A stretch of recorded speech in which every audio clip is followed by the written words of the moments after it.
welcome to Adrienne Ross Squared, squaring off from A to Z.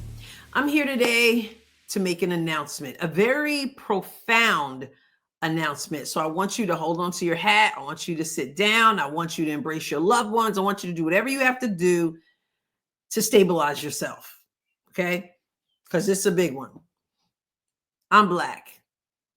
Yes, yes, yes, yes. I'm Black. In case you did not know, that's my announcement. Thank you so much for tuning in. I'll catch you next time.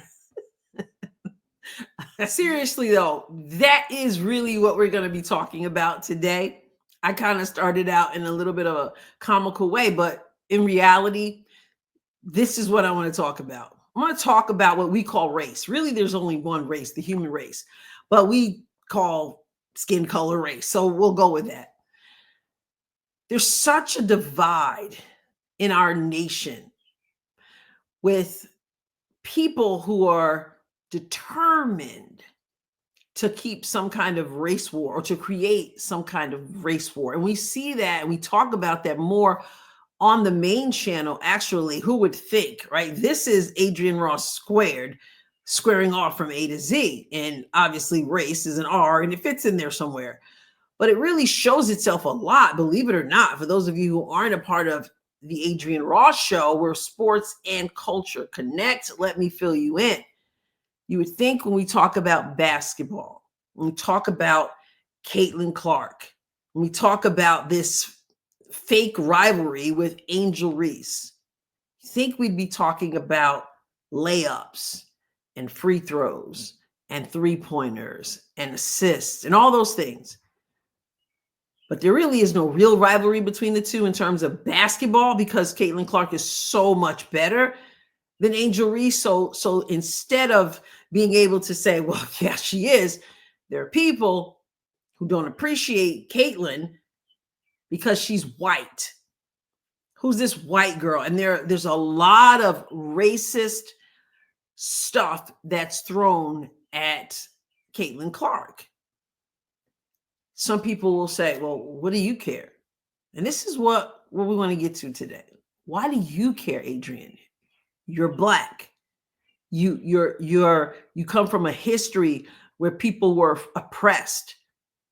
Why do you care that Caitlin Clark gets treated a certain way because she's white when your ancestors were treated a certain way because they're Black? And some people would say because people are still being mistreated because they're Black. I care because right is right and wrong is wrong. And it's no better when you treat the white person bad than it is when you treat the Black person bad. And there's something deeply wrong if you are okay with the white girl getting the problem because she's white. It's just not right. And although when you stand on what I stand on, which is let's just do right, let's just treat people right. When you stand on that, you get called all kinds of names. You're a sellout. You're an Aunt Jemima. If you're a guy, you're an Uncle Tom without people even understanding what that is. But in their ignorance, you're an Uncle Tom. So you get called the names. Because why? First of all, if you want to talk about basketball, it's like, what are you doing even supporting Caitlin Clark? I mean, I can't even, the names that I've been called, the attacks that I've had, and this is not some victim thing because I'm not a victim. I'm just telling you the reality. How dare you support Caitlin Clark? How dare you cheer for her? How dare you enjoy the logo 3 when there's Angel Reese? She's the Black girl, and we've got to pit them against each other. So that's the problem right there. But then it's like, why are you standing up? Why would you speak out? Why would you have a problem with a white person? Why do people do that? And we're going to talk a little bit of politics. And that is that, see, conservatives, I'm a conservative and I'm a Black conservative, and many conservatives get a bad rap. They're called racist. But conservatives tend to see the world as It's not that I don't like Black people if I'm a white conservative. That's not at all. It's that I see value in you as a human being, the same value that as a white person, I would say I see value in me. So I'm not going to play into the victim mentality. I'm not going to believe that, I'm not going to buy into the bigotry, the soft bigotry of low expectations. And in that's very good in the sense that we believe that we all have the opportunity to succeed. And I'm going to see you as I see myself. And like I said, there's good in that. Now, it can be a little bit difficult politically because conservatives have often dropped the ball in terms of recognizing unique needs from different backgrounds and things like that. That's a whole lesson I'm not even going to get into. But conservatives tend to see the world as, okay, we're Americans. Liberals tend to see Black people as victims who need saving. And so if you don't buy into that whole mentality of, again, the soft bigotry of low expectations, or even not so soft bigotry, then it's because you don't really like Black people. Because the mindset, liberal mindset, for many, it's to exploit Black people for votes, etc. Again, whole lot more than I want to get into today. But the low expectations are hidden behind a mindset of, well, this is what compassion looks like. Now, as a Black conservative, I especially get it. I get it. I mean, I get the attacks come and the misunderstandings come because it's like, well, you're Black. You're supposed to understand the victimhood. Whereas I go, no, I'm not a victim, I'm a victor. And so let's give you a hand up. So there are all the kind of political things. And when you start talking about race, it really shouldn't be political, but it has become political and has to do with political philosophy and all that other stuff. But I'm saying all that to say this. When I look at Angel Reese, for example, when I look at Caitlin Clark, for example, since people want to put them side by side, I see two human beings. I don't get any joy out of anybody dogging Caitlin Clark because get the white girl. So the reason why I will stand up for white people, after all Black people have gone through, is because I thought that's what we wanted.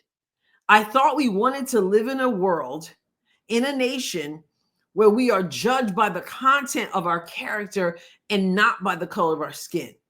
I thought that's what we wanted for ourselves, for opportunities for our families to be appreciated and respected for who we are, regardless of the color of our skin. Now, having said that, I'm going to say what I've said many times. I'm not one of those people who talk about being color blind. I see color. God created color. He created the different things, just like he created people with different skills and we have different interests and stuff. So I don't like when someone says, well, I don't see your color like that. I don't feel, it's like, oh, they didn't see my color. No, I see your color. I see you. And that's okay. Like we can be different and still be one, still be respectful. We can look different. We can live in different areas, all those things. So I'm not trying to say, well, let's not see color. There's nothing wrong with seeing color if it's all you see. Then there's that problem. But I thought we wanted to live in a world where when we judged people, not like I don't see color. No, I see your color, but I'm not going to judge you based on the color of your skin, but by the content of your character. And character isn't just Black, white, or anything else. Character is character. And if I have character, then when I see a white person mistreated, it bothers me. And I'm going to say it's wrong. And if I see a Black person mistreated, then it bothers me. And I'm going to say it's wrong. There's something wrong with my so-called desire to be equal or to be treated equally. If it's one-sided, how can you have one-sided equality? So that's why I'm going to stand up when things are done based on skin color, even though I'm Black. I'm a sellout. I'm an Aunt Jemima. All this stuff. No, I'm a human being. And at some point, you've got to lay down racial idolatry, or maybe you don't have to lay it down, but don't then put it on me. So when there are allegations of an entire fan base, like the Indiana Fever fan base, and that whole so-called monkey sound, which just didn't go anywhere in terms of evidence of that. So now it's, well, there's racial slurs and there's hate speech about race and all this stuff. Okay, so now it's like, why is this Black woman speaking out against that? Why is this Black woman saying it's wrong to make stuff up? Why is this Black woman saying that was just on social media? Why is this Black person selling us out? Because wrong is wrong and right is right. It's no better to say, oh, that whole fan base is all those white people. They're just, that's no better. That's not okay. Just as it's not okay to do it on the other side. Well, you know how them Black people are. Oh, you don't want to talk to them Black. Oh, you don't want to live near those Black. It's not right regardless. So no, I'm not going to be silent when a whole fan base is denigrated. Besides, there are lots of Black fans too. But of course, I know if you don't fit the narrative, just as we see in the political world, then you're not really Black. I hope it makes sense. Because if it doesn't, you truly have to check your heart. The racial idolatry is an issue for you, but then you want to make it an issue for other people who don't worship at the altar of race and don't believe it's okay to treat people bad based on the color of their skin. So now we get into Brittney Griner, who plays now for the Atlanta Dream. I almost said Phoenix Mercury again, plays for the Atlanta Dream. And there was some footage caught of her mouth. Well, the sound, we don't hear the sound, but her mouth appears to say something racist. And I say appears to because I can't hear her, right? So I'm not going to say Brittney Griner said what everyone believes she said. I'm not going to say that. And it's not because, oh, you're just a coward, you're a cop-out. No, I'm not. What I am not is irresponsible. What was irresponsible is when people said that people were saying racist things, and the Indiana Fever had this whole allegation thing and the cloud over their head and they're drug in the mud and all that stuff. Irresponsible to treat people like that and make those kinds of accusations. For Brittney Griner, I didn't hear her say it.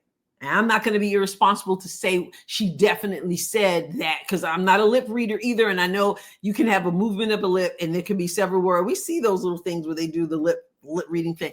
I don't know what she said. I am going to say this. When I first saw it, I saw it on X or something. I don't know if somebody had sent me the link or I ran into it or whatever. And the caption was, what do you think Brittney Griner is saying here? I hadn't heard about it. I hadn't read what she supposedly said or anything. It just said something like, what do you feel? What do you see that Brittney Griner is saying here? And what I saw, what it looked like to me, what I saw, seemed to see, whatever you want to call it, is exactly what other people also saw. And that they're saying, she said. I'm saying allegedly. Other people feel adamant and they feel comfortable saying that. They don't feel that's irresponsible. I ain't got a problem with what they're saying. I just know I said it looked to me like what other people are saying. And I got a problem with that. How dare you have a problem with that? You're Black. And this is why we're talking about this. It doesn't matter if I'm Black. It's wrong. If she said what it looks like she said, it's wrong. So let's take a look at it. In case you haven't seen it, you can see it. And I haven't even said yet what people are saying she said. And maybe you don't know. So you looking, what do you think Brittney Griner is saying here? Here it is. For the ticky-tack fouls that we were talking about earlier today. For the ticky-tack fouls that we were talking about earlier today. For the ticky-tack fouls that we were talking about earlier today. Okay, I showed it like 3 times. So when I saw that, having not heard anything about what other people said she said, it looked to me like she said trash, effing, but saying the word effing white girl. Now, if I remember right, this was after she was sent to the bench, after she ended up fouling out. And it appears that this was related to Caitlin Clark. Trash effing white girl. Again, I just looked at it. That's what it looked like to me. Other people say the same thing. I don't know for sure 100%. Like, I would not lift my hands and give an oath and say she absolutely positively said that, because I don't read lips and I know there are various different, I already explained that. But I'm using this as an example because there are people who will say, why would any Black person give a flying flip if Brittney Griner did in fact comment and refer to Caitlin Clark specifically by her skin color in a derogatory way? Why would you care as a Black woman? I would care if she sat there, or if Caitlin sat there and said about Brittney Griner, trash effing Black girl. And here's the thing. We all know if that had happened, there would definitely be an investigation. Just as there was an investigation based on nonsense from social media. Had Caitlin Clark said that about Brittney Griner or any other Black person, all Hades would have broken loose. And the sad part is that there are Black people who absolutely would have been outraged, but don't care when it's from a Brittney Griner to a Caitlin Clark. But when you are a person who truly sees people as human beings and understand that it's not right for one person to denigrate another person based on race, then it ought to bother you. And you really have to ask yourself, if it doesn't, why not? If you are upset, for example, when a Black person is killed by police officers, but you don't care when white people end up in the same situation, you got to examine your heart. So that's why I, a Black woman, as I told y'all at the beginning of this episode, care when people, human beings, God's creations, are totally disrespected, mistreated based on skin color, and they're white. I care just as much as if it happens if they're Black, because we're human beings, because right is right, because wrong is wrong, because you can't have these two separate rules. So if you're an organization, for example, the WNBA, if enough people are sending this to the WNBA, and I believe they are, I think people are tagging the WNBA. Is the WNBA as willing to investigate that? And that's an easy investigation. I mean, you might not get the truth out of Brittney Griner, but the process is pretty simple. It's really simple. It's more simple than an arena of 17,000 something people, and you're going to try to figure out if somebody says something to Angel Reese down on the court. That's real hard. I'm not quite sure what you did to try to do that investigation, which you concluded with this hasn't been substantiated. Really? Surprise. That's easy on the other end. If you look at that as commissioner of this league or anybody else in leadership in this league, even the coach, if I'm looking at that and I'm reading her lips, and it seems to me, even if you're not 100%, I raise my hand and sign on the dotted line like me, if you're not 100% because you didn't hear it, the investigation is simple, because see, it works the same way. The commissioner herself obviously didn't hear what was supposedly said from the Indiana Fever fans to Angel Reese, but they've investigated it. Okay, over here, we haven't 100% heard with our own ears what Brittney Griner was saying. So where's the investigation? All you got to do, really simple process. You bring in Brittney Griner. You bring in those who were sitting near her on the bench. They may not tell you the truth, but you at least show that you care for both sides by tell me what you said here, Brittney. What did she say? What did she say? And again, I don't know if they're going to say it, but you show fairness. You show that you care about all people, not just some people, based on skin color, based on a victim mentality, based on low expectations for the behavior of people. Once again, the soft bigotry of low expectations. And you care enough about how Caitlyn is treated as you do about how Angel Reese is treated. And you should not be happy whether you are Black, white, Asian, whatever. You should not be happy when a white person is getting the business. When I say getting the business, I mean treated wrong. Doesn't make you happy. And if it doesn't move you, but you are outraged at the suggestion of racism on the other end, you got to check your heart. Now, and if your heart's messed up, you're not going to care. And I think that's the bottom line for so many people.